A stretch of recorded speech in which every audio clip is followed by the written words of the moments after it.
Okay, folks, I'm with a very good buddy of mine. In fact, kind of a business partner right now. We've got a property, well, probably one of the most unique properties in this part of the country. Oh, yeah. With Zach Rateliff. Now, Zach, you're licensed with Colwell? Colwell Banker, yes, sir. And we've got an exceptional property that we're working on. I'm a consultant up here on it for the deer habitat and some of the stuff. And man, first, how many acres? Where are we with this property? It's right here in Bowie County, Texas. We can see we've got over 3/4 of a mile of river frontage on the north end. And Red River, folks. That's right, Red River. And you can see I-30 from the south end, which is only 2.5 hours, 3 hours out of Dallas. Right. So I mean, we're right where you want to be.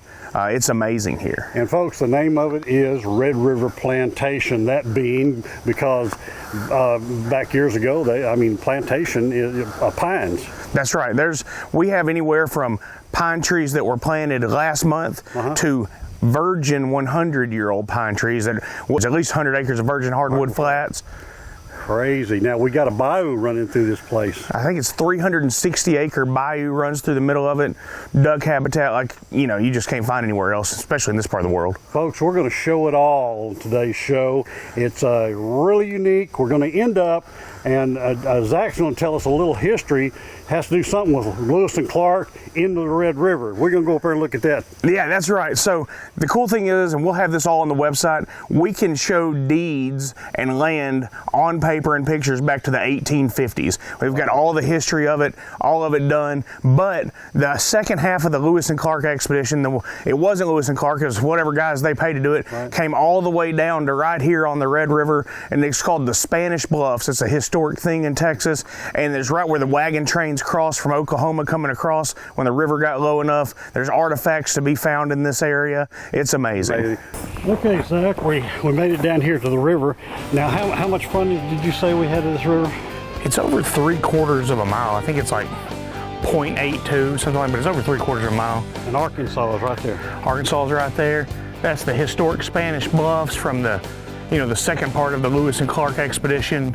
From what I understand, the old wagon trains and all used to pick spots in this river. Right here, they'd camp out over here, and then when they did, they'd wait for this river to get low enough, and they'd come across. I know that, even talking to some of the guys out here and the owners, this gets low enough to where you can walk across waist deep. So when it would get about that, they'd drive the wagons and horses across it, and they knew when it was time. Yeah. So a lot of history to the Red River, ain't it? Oh man, there's more than I know.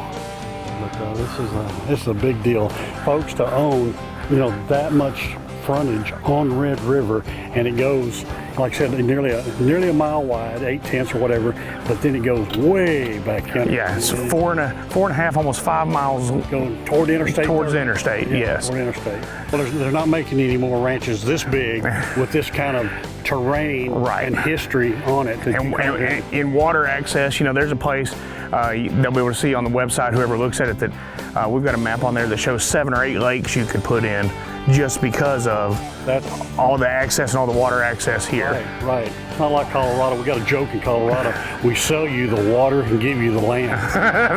That's right. Here we got more water than we know what to do. That's exactly right. Wow. What a neat place. All right, we're going to go look some more of this ranch. Hey, let's do it. Bring the kid. The law has nothing to do with you out here. You can do what you want. That's right.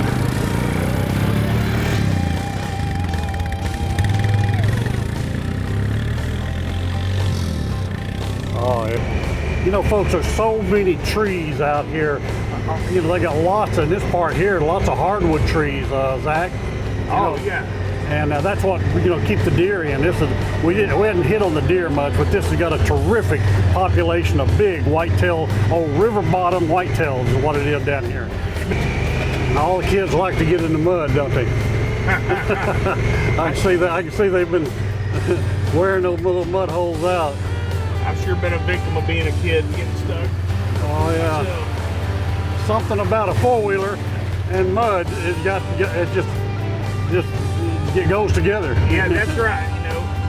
That's part of it. It's part of a learning experience, having to deal with not only getting in it but getting out of it half the time. Just like this. And I was The I honey's was great. down here, and on another part of the lease, we'll show you guys.